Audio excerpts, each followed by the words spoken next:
Hi மக்களே, அஸ்ஸலாமு அலைக்கும். இனி ஒரு புது வீடியோ.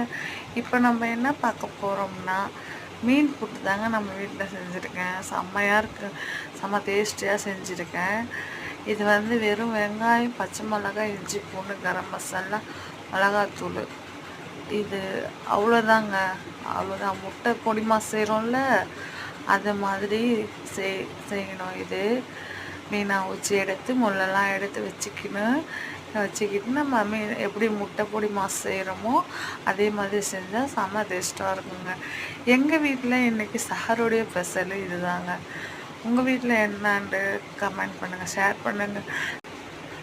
பண்ணுங்கள், லைக் பண்ணுங்கள், சப்ஸ்கிரைப் பண்ணுங்கள். எல்லாரும் நோன்பு வைக்கலாம். நோன்பு வச்சுட்டு அல்லாஹ்கிட்ட துவா செய்யலாம். பாருங்கள், சின்ன பவுலில் எடுத்துக்கிட்டு வச்சுருக்கேன். எப்படி பாருங்கள், பார்க்கக்குள்ளேயே தெரியும்னு நினைக்கிறேன். டேஸ்ட்டு மிளகுத்தூள் கண்டிப்பாக போடணும். இதில் மிளகுத்தூள் எந்த அளவுக்கு போடணுமோ அந்தளவுக்கு நல்லாயிருக்கும் டேஸ்ட்டு. இதுவும் நல்லாயிருக்கு. மக்களை சப்ஸ்கிரைப் பண்ணுங்கள், லைக் பண்ணுங்கள்.